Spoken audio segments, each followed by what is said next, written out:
Well, thank you, everybody, for joining us today. Arguably, I've asked the panelists here to cover one of our most difficult topics today. Other than forecasting what's going to happen in the economy, I think when it comes to legacy LIBOR, as many of you that are well versed in this, there's not like a silver bullet. So what you're going to hear from the panelists today are really trying to look at the best options that we have. And then giving you some perspective as well, SFA surveyed our members over the course of the last month and give you some perspective on the options that they've been looking at and what they took as their first choice, as well as what they would take as their plan B. So providing you guys some information that we've been just digesting from the industry as a whole.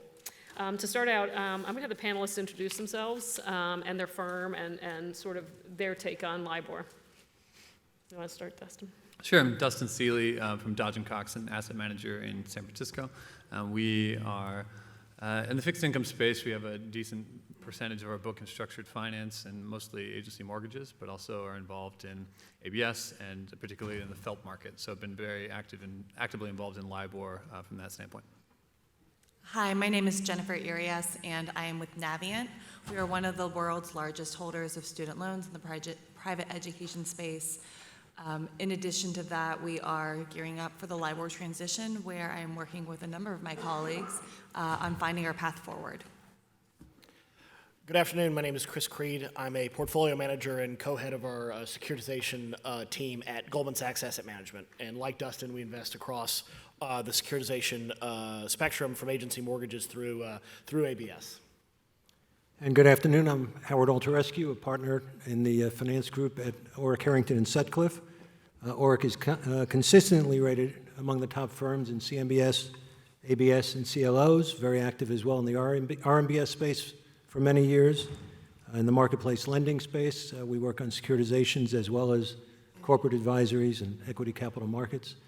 In the LIBOR space, we've published fairly extensively on the LIBOR issues, particularly relating to legacy LIBOR, and most recently on the constitutional law issues of the prospective New York State legislation. So we're going to jump right in. As we had our prep calls, we spent probably between all the time at least 2 hours just amongst ourselves talking, so there's a lot to get through. But to start out, what we thought might be a good idea here is to actually, this is not the first slide. Back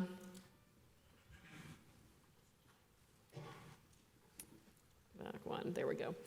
Is to actually lay out what the scope of the amount of exposure there actually is to legacy LIBOR. So Chris, if you wouldn't mind going through what that kind of looks like today, but more importantly, at the end of 2021, what that number kind of looks like. Yeah, absolutely. So, certainly, as everyone knows, LIBOR is the primary interest rate used to create floating rate notes in our market, right? So, 1.8 trillion of securitizations globally are outstanding now.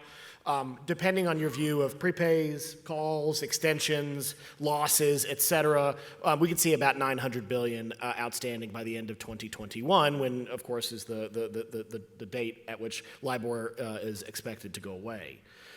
Some of these securitizations issued do not have a clear waterfall language, and I know that Bloomberg, among others, are working on identifying that, what we'll call legacy fallback language right now. But to boundary value this issue for you, what we're looking for are securitizations that are floating rate, have a long tenor such that the pre-2016-27 vintages will still be outstanding in January 22, and where there's no provision giving a sponsor or other competent authority the right to change it. So Fannie Mae after 2014 and Freddie Mac quite presciently in 1998 gave themselves the right to change the rate. And so if you sort of distill that down, that basically leaves in our marketplace a couple of big markets, which is the FFELP ABS market and the legacy non-agency market. I don't want to minimize the corporate markets or other bespoke markets, but for this conference, I think that's sort of one of your boundary values that you can think about. Great. Thanks, Chris. Additionally, there clearly is a lot of legacy loans. Chris touched on this point a little bit. So in addition to the securities, these include not only the loans that would be within the securitizations, but also more broadly that are held on banks, insurance companies, or any other financial institution's balance sheet. As you can see, the numbers are just a little bit bigger. It mainly falls within the mortgage space, the consumer space, the student loan space, and then also some CDOs and business loans. And we'll get into this in a little bit, the panelists will, because depending on some of those, they're bilateral contracts or they're a small syndicate, it's much easier to negotiate the change of the amendment that's needed for the fallback. But as you'll hear here, when it comes to some of the securities, be it mortgages or student loans, it's a bit more difficult. Which is actually exactly where we're heading to, Dustin. Can you kind of explain what we do see today in documents? Some of them go to fixed rate, some we're never assuming a permanent cessation, and what do we see there? Sure. There's a number of problems obviously involved with some of these securitizations, which is why we're here talking about it today. There's in the derivatives market, there's the ISDA protocol, which effectively makes a blanket change that makes it fairly easy in that sector. In securitizations, you are bound by the language in the document, and the trustee has to live by that language. And so there are varying levels of language, some that end in Libor and don't contemplate anything other than Libor. Others that have sort of various levels of waterfall, but ultimately end in a fixed rate if Libor were to go away. And so the problem with that is in order to amend that language, which is clearly a problem, you need typically on these legacy documents 100% note holder agreement. And in order to get 100% note holder agreement, it's not easy to do that. Just to contact those individuals, 100% of the note holders is a challenge. To get them to agree on the new language is another challenge. To get everyone in the trust, not just the tranche you're interested in, but all of the tranches in the trust to agree to that. And to do it in a time frame when the consent is open that's relatively short is also a challenge. So there's certainly reasons to be pessimistic about this being a comprehensive solution to the Libor issue because it's not. But we have had some experience in the past. 5 years ago, Navient and others led the charge on amending FELP documents to include longer maturity dates, legal final maturity dates, with some success. And depending on who you ask, they may have better or worse views of what that success rate was and how challenging it is. But it's certainly not easy. It's something that is worth pursuing in our mind and something that we're working on, but certainly not a comprehensive solution. And Howard, just backing up a little bit, most of the contracts kind of fall into, there's various language across the different deals, but they fall really into 4 kind of categories of what we see in fallback language for legacy deals. Can you go through that in a little detail? Sure. So the fallback provisions vary, and they've varied over the years. Certain legacy instruments have no fallback provisions, leaving the deal in limbo without an interest rate provision when Libor is no longer available. Others fall back to the last available Libor, which would convert a floater into a fixed rate, which is also a problem. Some deals provide for a fallback interest rate based on the average of quotes to be provided through a pool of banks to determine their cost of funds, and no one expects the banks to be enthusiastic in providing those quotes on an ongoing basis for hundreds or thousands of transactions. Some would fall back to another specified rate, such as prime, which currently is about 300 basis points higher than 3-month Libor. Also not a commercially attractive solution, especially to borrowers, consumer borrowers in particular, or issuers. And then there's another one. Some deals, as well as many consumer loans, fall back to a rate to be determined, as Chris said, by a third party or by a deal participant, sometimes an issuer, sometimes a servicer, sometimes specifying that the new rate should be consistent with or compatible to Libor, which could lead the issuer, the servicer, or the administrator open to second guessing for any number of reasons. Thanks, Howard.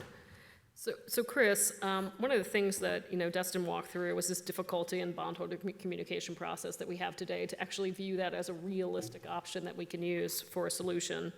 Do you agree with him? I mean, we've already seen, like in the CLO market, there were a couple transactions where they tried to get the deals amended, and we already saw loan holdouts. Because of this 100% consent that is generally we see in most documents, that's where we're finding one investor that can choose to just not respond or actively not want to make the change.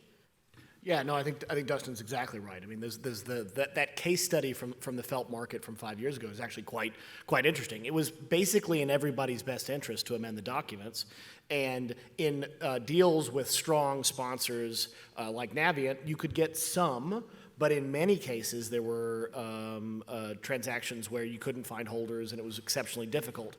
And that's when all of the incentives were sort of perfectly aligned. So we're certainly going to work with people like Deal Vector and other groups that are going to try to get those groups of investors together. But I think understanding the headwinds that would be against us is very important, because I think that'll change the probabilities of that actually working, or at least working in a scale that would be sufficient to address this issue. And Jen, obviously, they've mentioned a couple times now the Navient example where we tried to amend that contract, and even though issuers and investors agree, well, issuer being Navient and the investors agreed on what the right outcome should be, you really struggled to get them amended to get the 100%. Can you walk through it in a little more detail? Because I often get asked the question, why can't we just amend the deals? I get asked from Capitol Hill, like, why can't you just amend the transactions? And I think this is a really important part, because we would love to be able to do that, but it just effectively is difficult. That's right. It is a large challenge. And if some of the folks in the room have been keeping track of what ISDA's doing in the swaps market, ISDA has an elegant mechanism to be able to amend transactions. First off, it's two sophisticated parties, and it's two parties. Second off, you're on an ISDA master agreement, and you can do a side letter agreement, and it's easy peasy, quick. That's not the case for pretty much any other kind of contract out there. But focusing on securitizations, typically, in order to be able to amend your language to fall back to anything else, if there's possibly an economic change or impact, you need to have all impacted investors to provide their consent to that amendment. And so there's not great technology out. There's not a repository or a place that you can identify all of your investors. There is DTC. You can pull position report, but what that gets you is the custodians that are holding the bond. And some things that have been seen are that perhaps a custodian is holding the bond for another custodian who's holding the bond for an investor. So that game of telephone when you're trying to reach somebody, it's just breaking. And so there's different technology out there. We utilized a vendor, and even utilizing the top-of-the-line technology at the time, it still took hours and hours of my assistant treasurer, many people in the organization, as well as with that vendor, hitting the phones, getting investors to start raising awareness to other investors. And through this very, very heavy lift of an effort for a somewhat non-controversial amendment, certainly different than changing a benchmark rate, the effective rate was less than 20% success. So if you want to plan on amending your documents, that would be great if we can get that success rate higher. And so we're exploring options and different ways to utilize technology that we have at our fingertips to be able to notify bondholders and investors, just raise awareness that their consent is actually being solicited, because they don't know, or maybe the organization knows, but just the right person is not hearing about it. So we are open, along with other issuers and sponsors, to figure out better ways to communicate with your investor. Another issue that we saw during this process is that some organizations have strict guidelines of when they are able to provide their consent. And from what I've heard is that perhaps within days of the actual deadline for the consent, they hold off because there's a lot of questions on, once they vote, are they able to sell their position?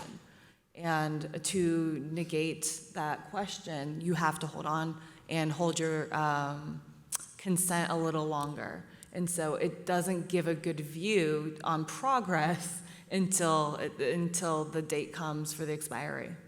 Perfect.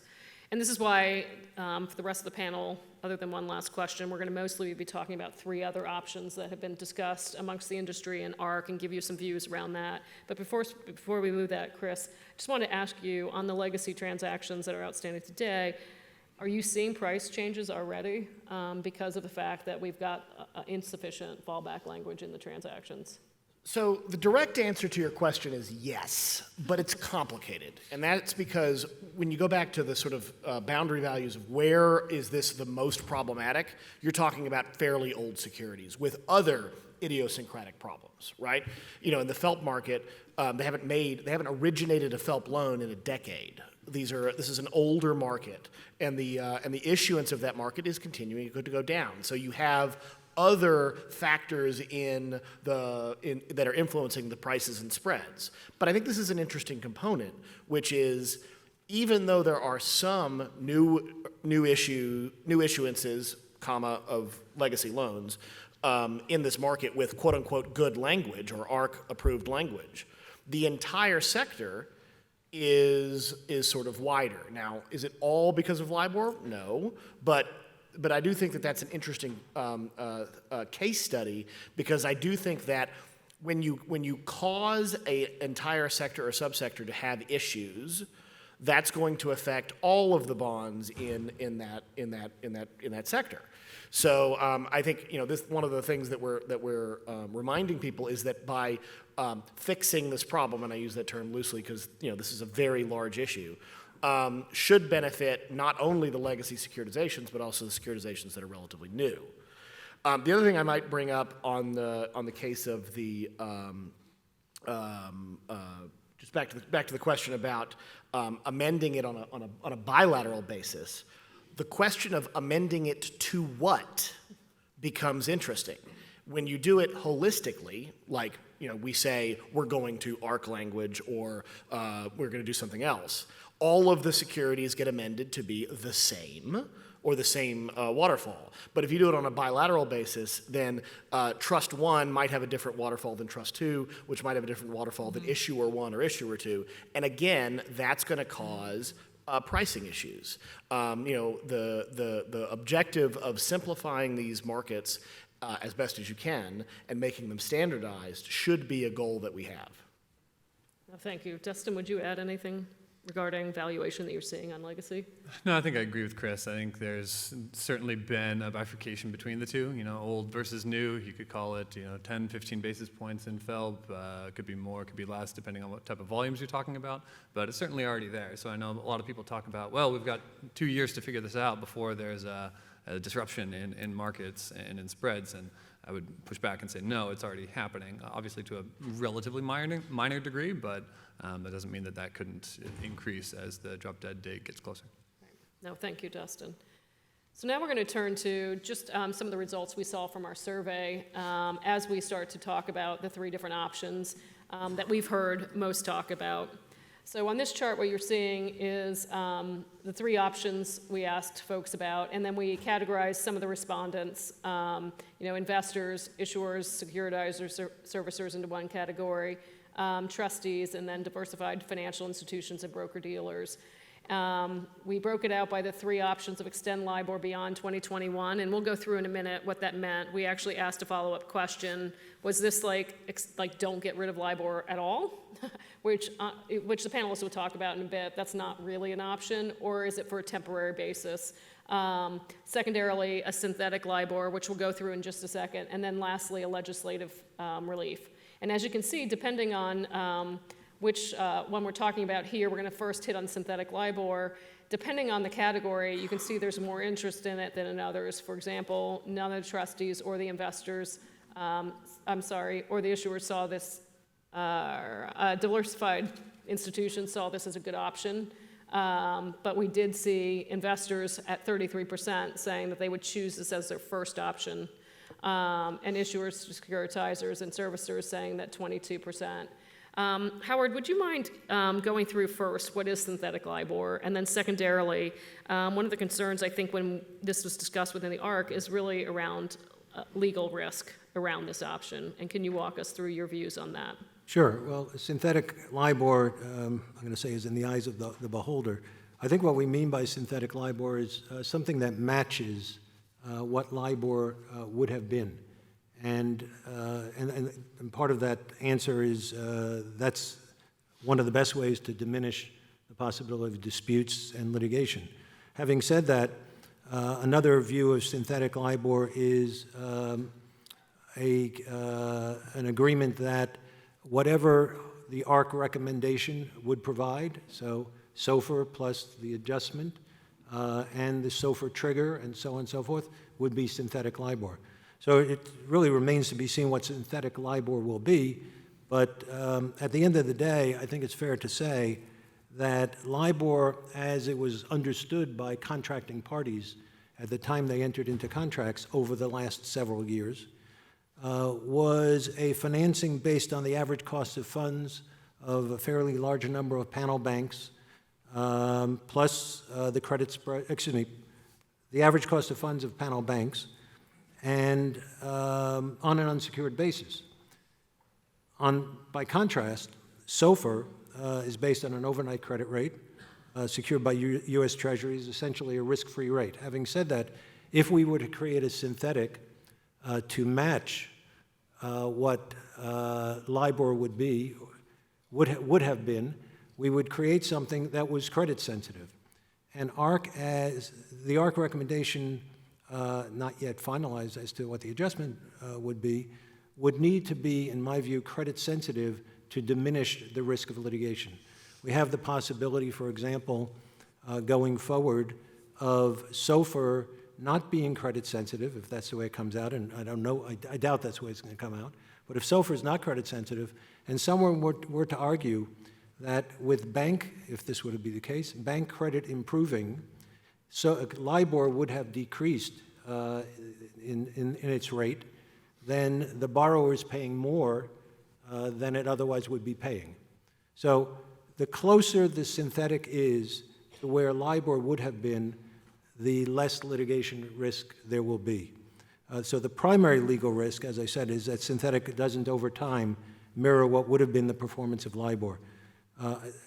If we get to a point in time where, which will be the case, I believe, where you can't even determine where LIBOR would have been, then on the one hand, less basis for a claim, on the other hand, greater basis for confusion, and therefore, in my view, greater litigation risk.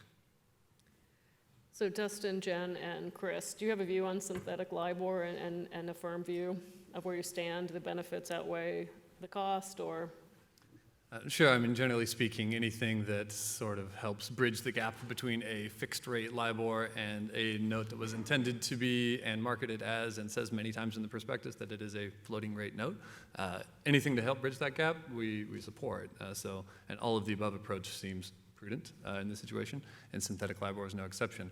Obviously, our big concern there is that synthetic LIBOR is not LIBOR. And so while we would support it, there's certainly, I'm no lawyer, but there's certainly a litigation risk involved. And so the probability of that, we're setting our expectations accordingly low, I would say. Yeah. The other thing I might add, sorry, the other thing I might add is even if you get ICE to agree to publish exactly the ARC waterfall, and they say, all right, we're just going to publish as LIBOR whatever the ARC waterfall says that they will do. There's nothing compelling them to continue to do that. And so for those of you who attended the SFA's LIBOR panel in DC a few months back, that was a point that Tim Bowler made very explicitly, which is that, you know, they don't know that they'll be able to continue to publish it or that they will be willing to continue to publish it. So there'll be this sort of rain cloud sort of following Charlie Brown every day as he walks through the market. So that's another thing to think about, and sort of why I kind of agree with Dustin that like this plus the legislative effort is really the sort of belts and suspenders approach that seems to be best. Yeah, I couldn't agree more. Truly, deal documents typically say what was LIBOR published on Reuters, Wall Street Journal, or Bloomberg. Those seem to be the flavors that we're seeing here. And if LIBOR is still being published, is something still being published as 1-month USD LIBOR, as 3-month USD LIBOR, 12-month USD LIBOR, 1 year. If it's on that screen, granted, it might not be calculated the same way as it is today, but that's not new. The methodology for calculating LIBOR has changed, and it has changed as recently as last year, and that was a non-event. So it's, again, I'm not a lawyer, but it's difficult for me to hear the litigation risk when we've seen LIBOR change its methodology in the past, and that was not an event. And so, just like Dustin was saying, and as Chris was saying, something that will bridge the gap between LIBOR ceasing to exist and causing just a catastrophe that's awaiting if we don't find better solutions, I'm personally in full support. One other risk to point out quickly is that not all investors can invest in synthetics.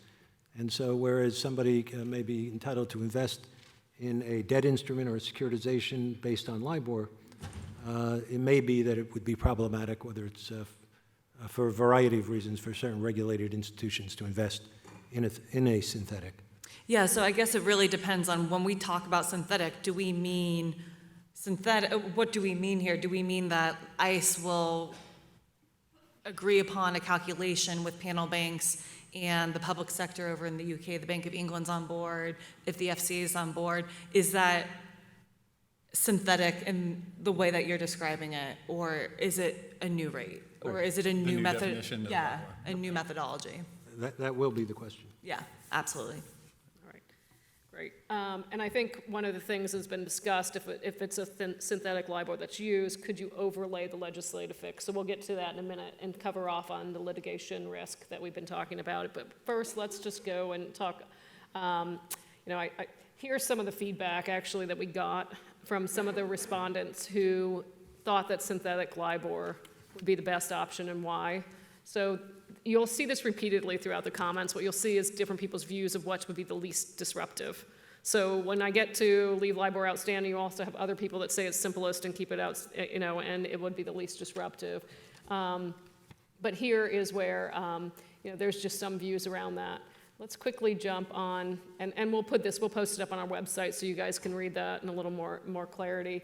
But keeping LIBOR outstanding, this was definitely the second greatest when it at least came to diversified financial institutions and broker-dealers. And we also saw a high number when we looked at issuers and securitizers. So as you see, it was an equal majority or slightly above that liked the idea of keeping LIBOR outstanding for a little longer. Here's some of the feedback again.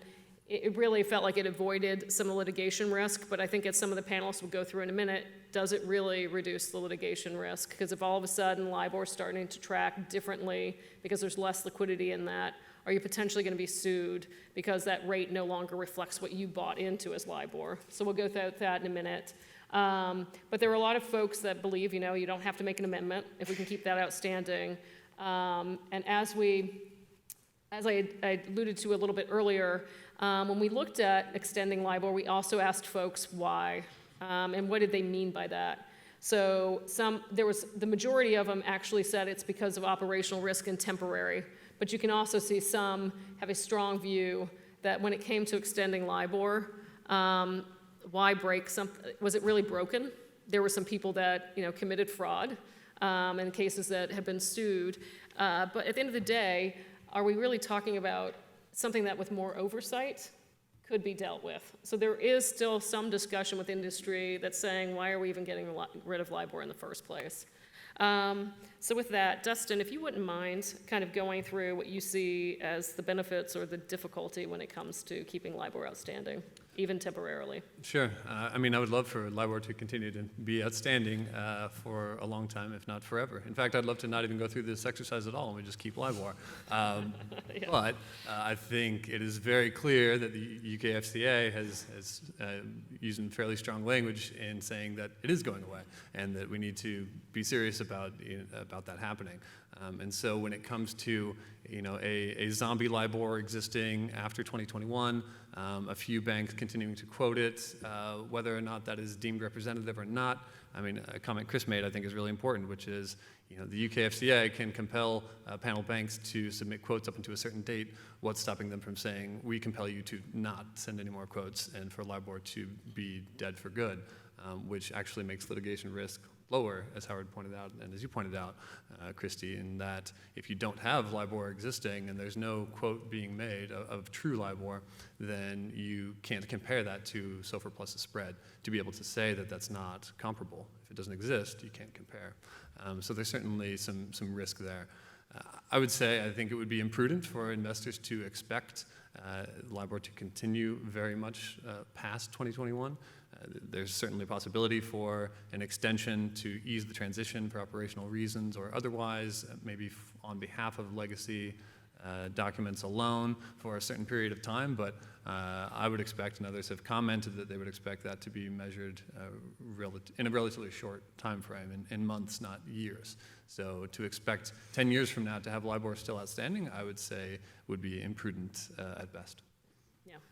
Howard, and to this question about litigation risk when it comes to this option of keeping LIBOR outstanding, even if temporarily, again, I think there were some people that feel like, well, we're still using the rate that's outlined in the contract, but there's been others who expressed concerns of the fact that all of a sudden that LIBOR is not representative of what it used to be, or just because of liquidity, it's starting to trade away, that you might actually have some legal risk there.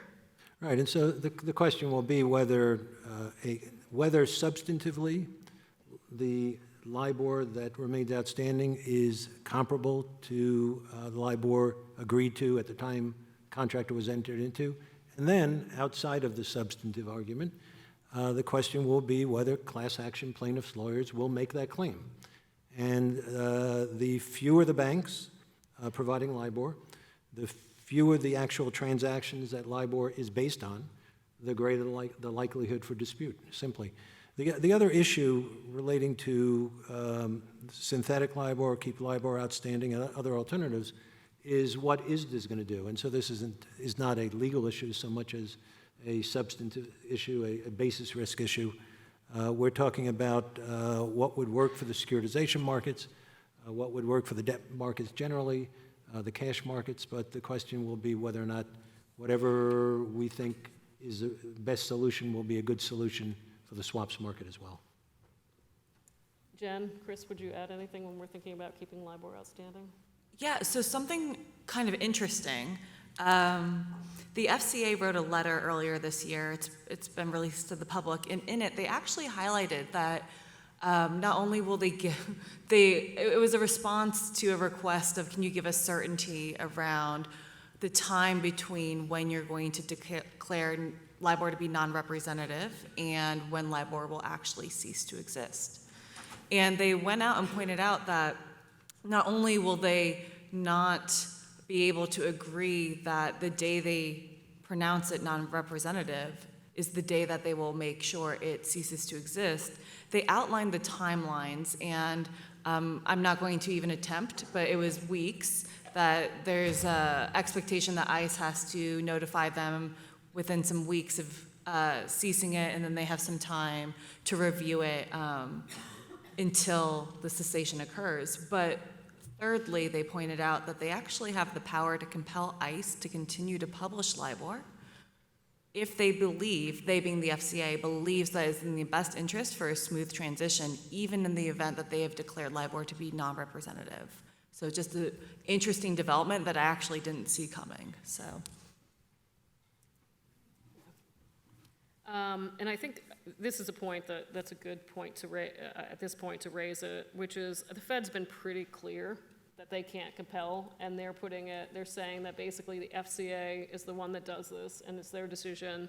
So I think repeatedly the Fed is not sitting and saying they're going to step in and even request the FCA to continue to publish. So I think that's why you hear quite a lot from these panelists, all of which are participants on the ARC. Why I think when you look at the industry group within the ARC, why they continue to not look at this as a real option, that's a lot of the reason, because of what we're hearing from the Fed directly. So then as we move on to the option we're going to spend the most time on here, is legacy, as a legislative fix. As you can see here, from the investor perspective, it was their majority, just a slight majority there. Also, the banks and broker-dealers have reached just a majority.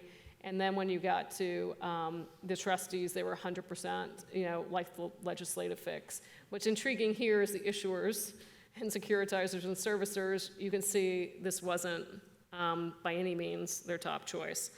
So Jen, can you first of all walk through what exactly is the legislative fix, and what are the components of it, and what would happen there?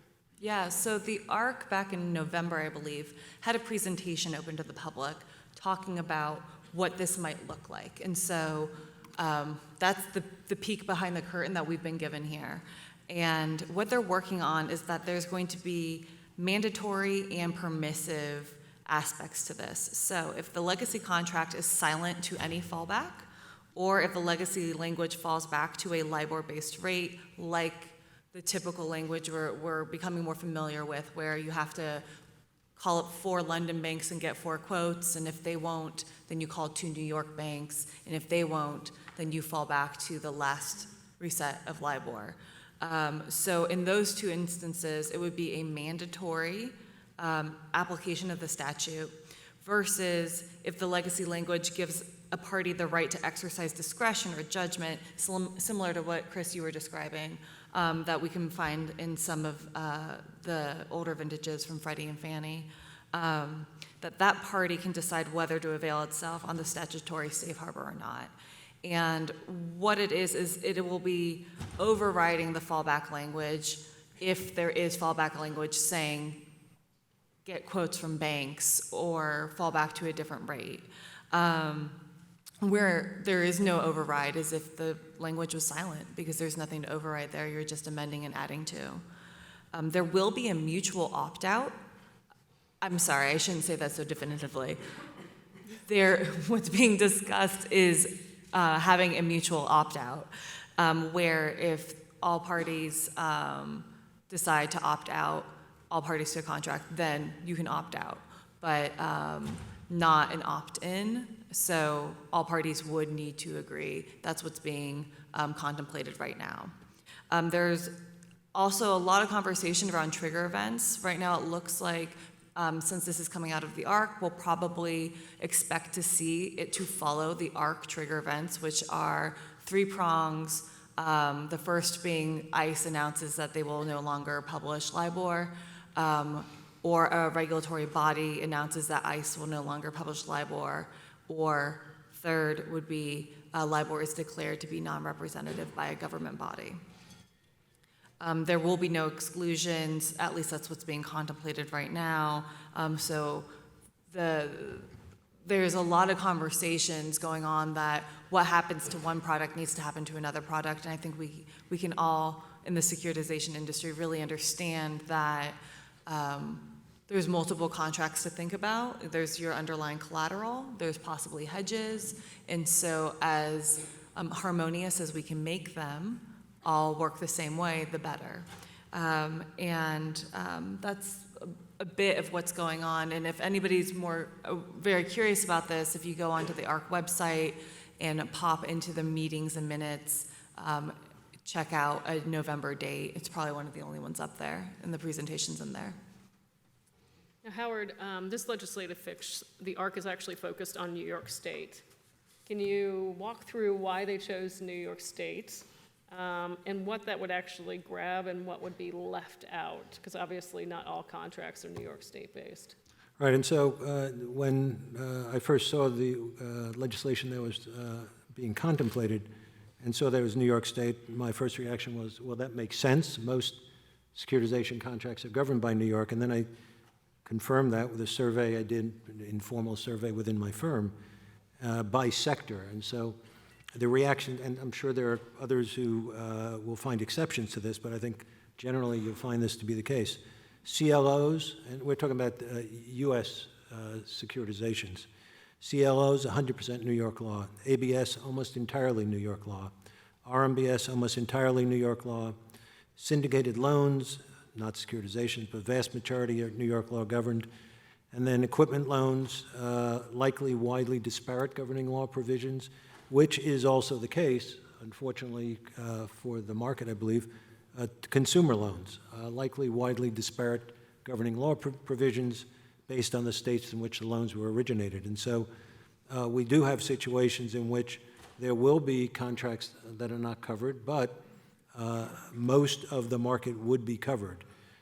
The issue will be the basis risk that results with consumer loans and how they will be treated.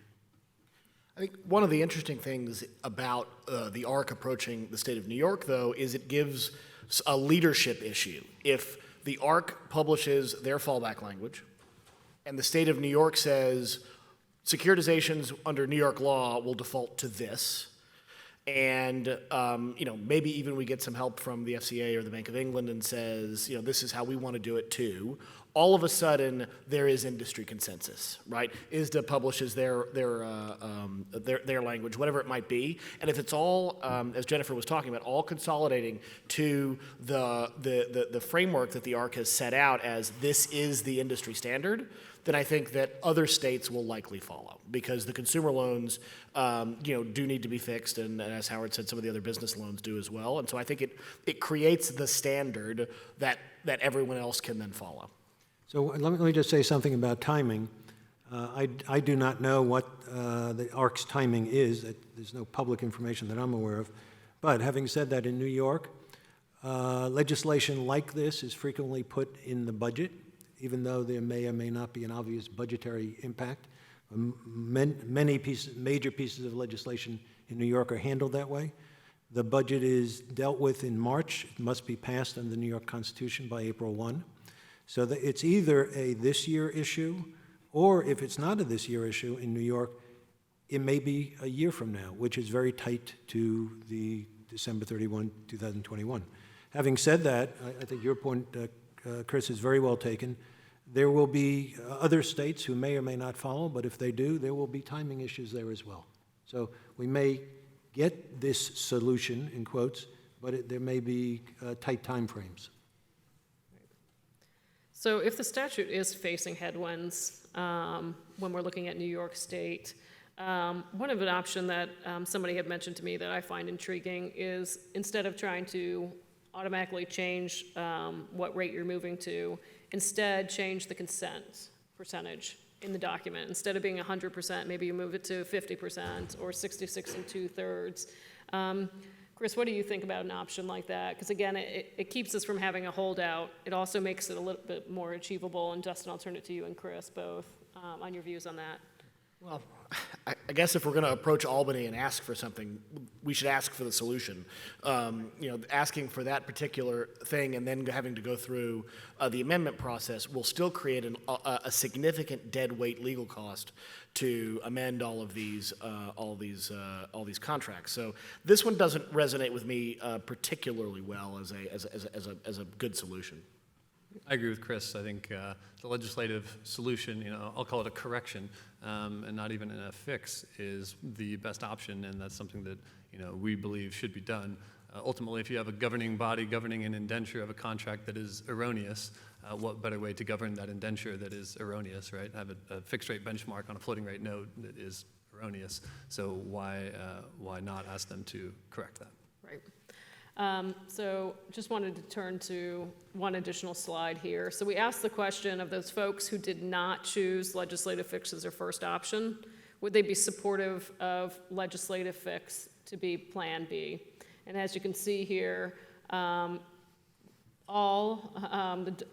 diversified financial institutions, broker-dealers, and then issuers, securitizers, and servicers said 100% said yes. The investors, it was just over 80% that said yes.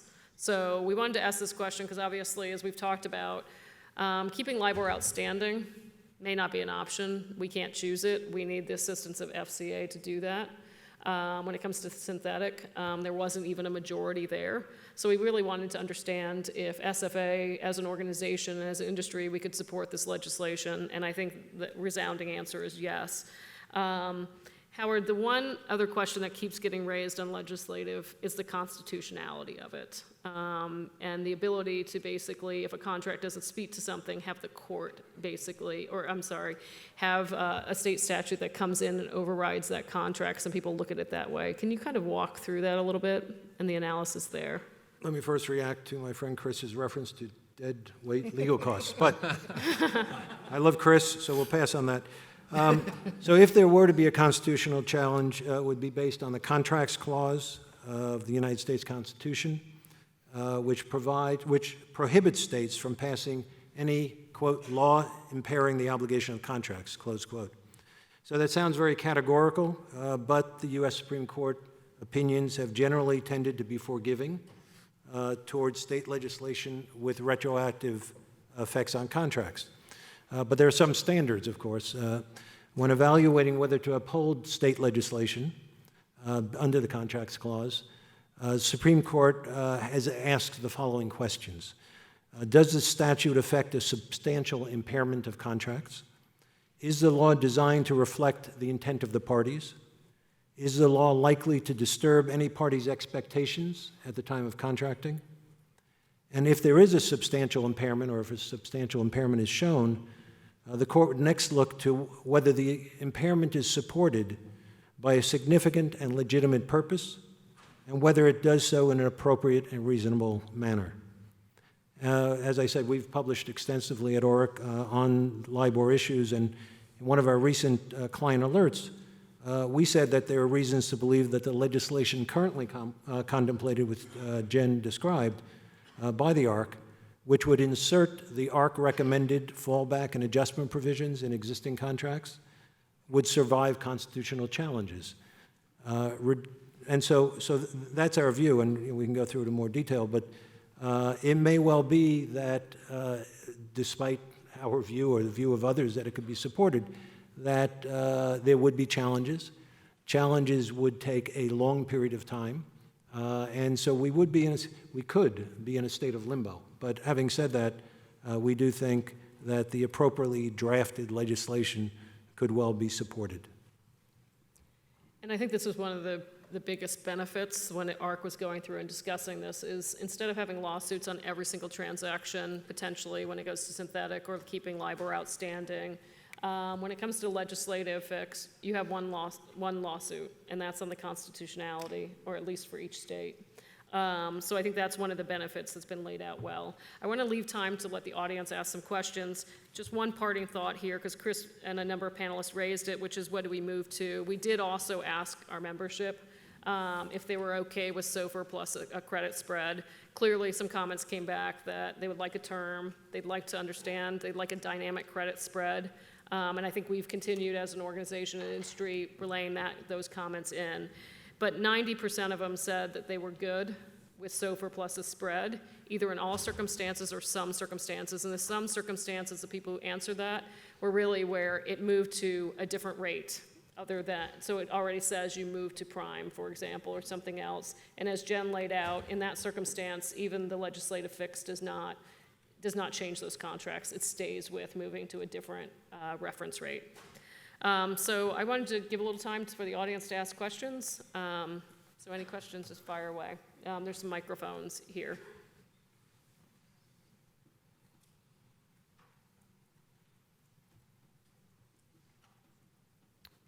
If we have no questions, I'm going to just ask the panelists real quick to give us one parting thought and advice that you might have from the work you've been doing with the issue. Sure, I would just say for those that are economically incented to support, and if you do support the New York State legislation, to use the channels that you have to Albany and reach out and express that support. The more investors that are supporting that, the better, not just investors, so please do that. The other would be to the extent that, even though we talked about the challenges involved in amending contracts through note holder consent, that is something that we're pursuing, and at the moment putting together an investor group to do it in a more efficient and larger scale way than kind of a one-off deal amendment, but try to do it wholesale using deal vector.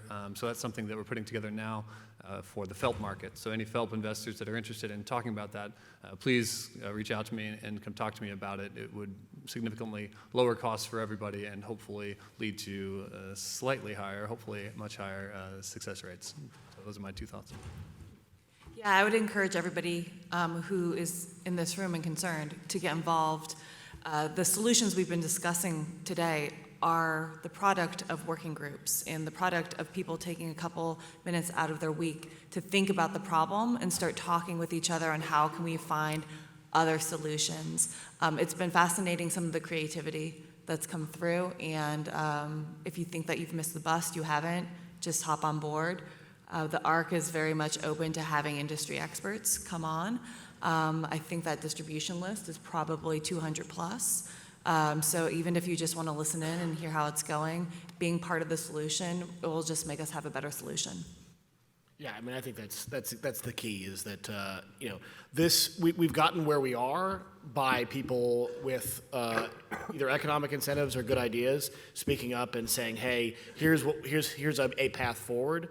And the one thing I will say is that the ARC has been exceptionally receptive to helping. And so the one caveat I would say is we've also approached them fairly uniformly as an industry, both SFA as well as SIFMA have been great in terms of getting the standardization and objectives to be basically the same ask. So 3 practical points. One, legacy loan provisions. A lot of people have no idea what the plumbing is in the assets and liabilities on their balance sheet. What are the fallback provisions? What are the triggers? So it's essential, if institutions have not already done so, that you conduct a carefully planned out inventory of your legacy assets and liabilities. Number 2, it's then critical that you evaluate your exposure and be in a position to remediate far in advance of January 1, 2022, a little over, 677 days from today. And then finally, to diminish the risk of disputes and litigation, also to the extent possible. In connection with any remediation, I think you diminish your risk by taking positions that are consistent with developing market practices and that you avoid value transfer, that institutions do not look at this transition as an opportunity to make a killing, because if you do, there'll be deadweight legal costs. Value add legal costs. All right, well, thank you guys very much.